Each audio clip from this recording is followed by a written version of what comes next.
Quali sono gli strumenti da utilizzare per costruire da zero la traccia da seguire con la nostra mountain bike?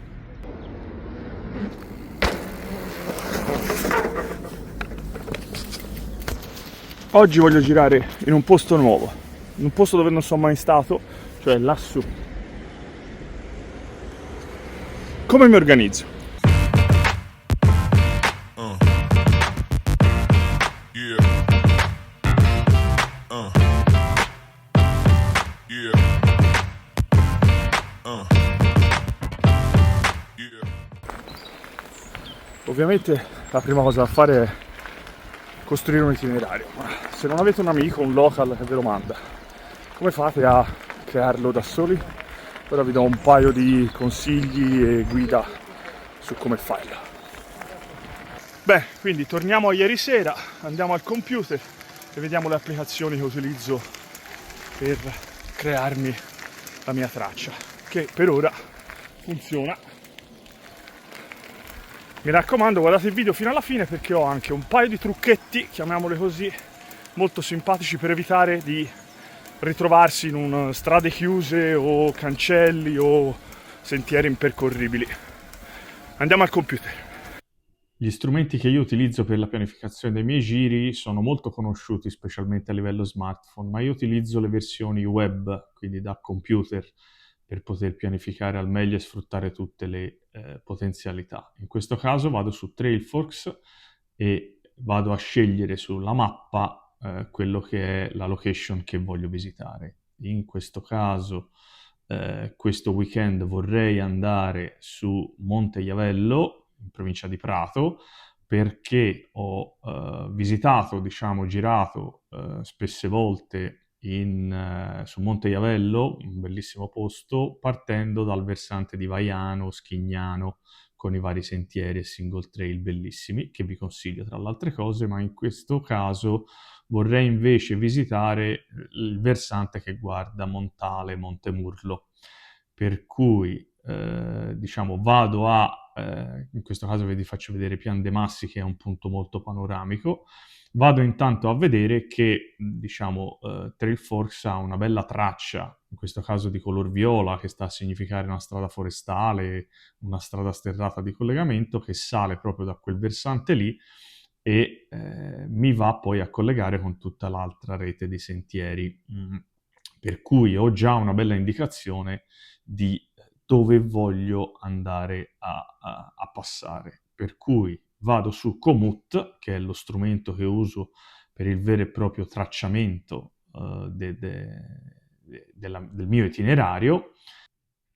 Mi posiziono ovviamente sulla zona dove voglio andare. Su Komoot vado a selezionare il mezzo che sto utilizzando, in questo caso io ho una e-bike da enduro.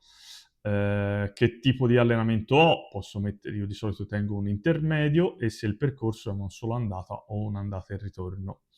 Dopodiché vado a scegliere il mio punto di partenza, che in questo caso è il paesino di Montemurlo, tasto destro, inizio da qui e vado a individuare i riferimenti che Trailforks mi indica come sentieri o tracciati che voglio visitare. In questo caso io mi rindividuo il punto panoramico, quindi il crinale del Monte Iavello, dove poi avrò il passaggio a Pian dei Massi. Komoot ha anche una serie di fotografie, punti di interesse e di riferimento che posso consultare.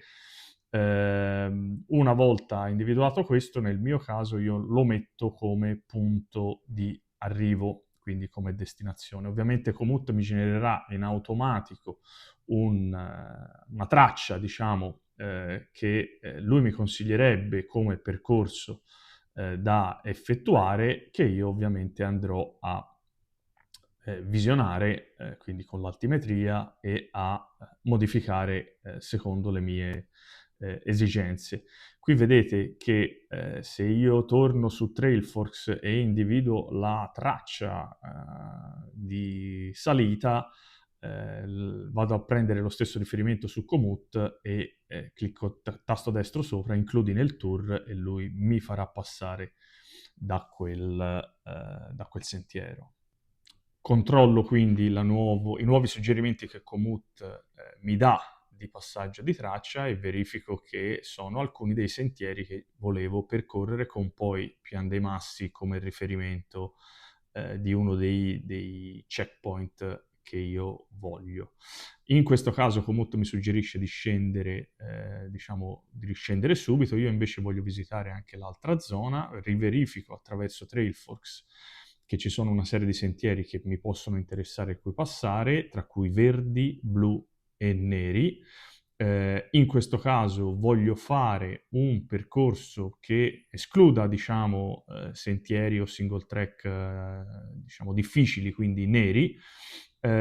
Sposto il cursore per modificare il tracciato e mi fa vedere, diciamo, un giro che più o meno è quello che avevo in testa. Qui ho il chilometraggio e l'altimetria, quindi il dislivello che il giro prevede e mi posso fare un'idea anche su quello che sono le tempistiche e lo sforzo richiesto.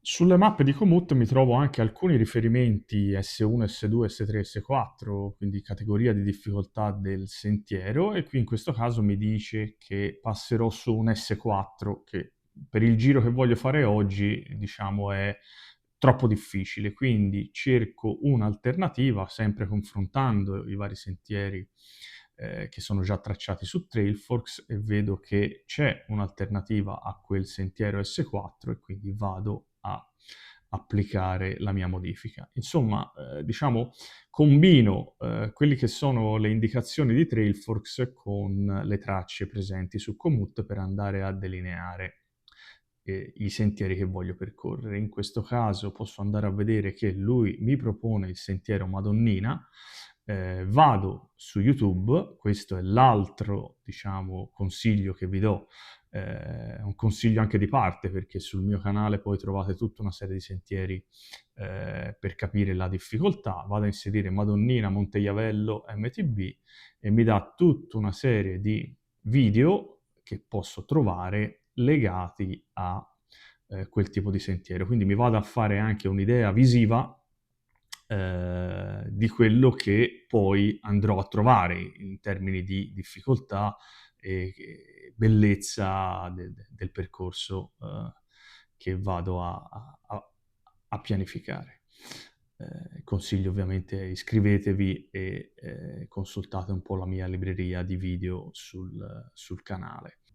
Proseguendo, diciamo, nella traccia suggerita da Komoot, vado a verificare tutti i vari passaggi, tutti i vari sentieri, li comparo, diciamo, con quelli che sono le indicazioni di Trailforks e qui mi trovo a Komoot che mi suggerisce un passaggio che se vado a verificare su Trailforks mi viene, eccolo qua, scendo giù, mi viene indicato come diciamo passaggio nero di difficoltà nera, quindi come dicevo io in questo momento voglio fare un giro più tranquillo, diciamo così, quindi vado a vedere che a fianco a quel passaggio che lui mi suggerisce ce n'è un altro invece che è viola, quindi strada primaria, forestale o strada bianca, e quindi vado diciamo a individuare l'alternativa a quella che invece Komoot mi suggerirebbe, per cui vado a modificare il mio percorso rendendolo, diciamo, più consono, più in linea a quelli che sono le mie preferenze del giro di oggi. Verifico e controllo nuovamente eventuali errori come questo punto di passaggio e ultima chicca, Strava.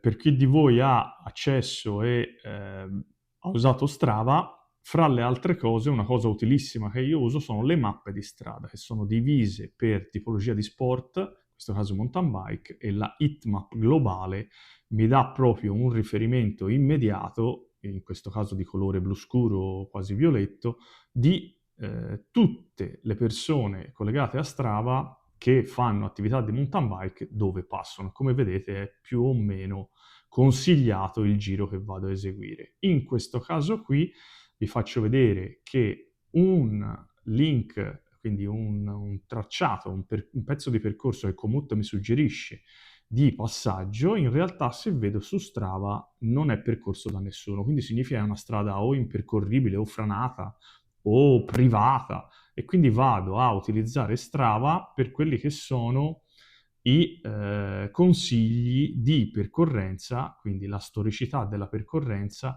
di tutti gli utenti Strava che diciamo fanno mountain bike, e lo vado a riverificare con il mio tracciamento. Vedi, più intenso è il blu del colore e più persone ci sono passate. Ecco che posso andare a correggere eventuali errori o non trovarmi in situazioni spiacevoli come sentieri chiusi o proprietà private con un cancello dove non si può passare.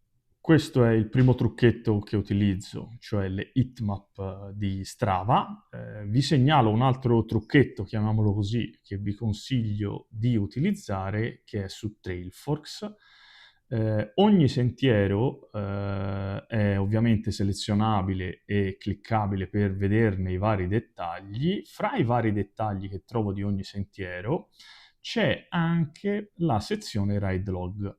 Nella sezione Ride Log io vedo tutte le persone suddivise per sport, quindi mountain bike, e-bike o altro, che sono passate in quel sentiero, e cliccando sui vari passaggi posso vedere la traccia che hanno seguito. Come vedete, questa è diciamo molto molto simile alla traccia che ho già disegnato io su Komoot e che vorrei fare. Questo mi dà un bel riferimento, quindi per darmi delle idee di giro basate sull'esperienza di altre persone che hanno già eseguito giri da quelle parti passando da quei sentieri. Ovviamente Trailforks come Komoot hanno tantissime altre funzionalità che non sto qui a dilungarmi a spiegarvi. Terminato, diciamo, l'impostazione della traccia, vado a salvare la mia traccia e inviarla al mio dispositivo tipo Garmin, o comunque renderla disponibile poi anche su smartphone o qualunque sistema di navigazione io utilizzi per i miei giri. Vi ricordo, per chi di voi, diciamo, vede i miei video per la prima volta, che sul mio canale trovate tutta una serie di video di giri, percorsi e sentieri single track che ho percorso, una sorta di catalogo per farsi un'idea dei giri che volete anche voi fare o pianificare. Beh, devo dire che la traccia ha funzionato. Mi raccomando, aspetto i vostri commenti, suggerimenti, consigli su anche come voi andate a costruire la vostra traccia, e mi raccomando, commentate, mettete un like e ci vediamo sui sentieri. Ciao!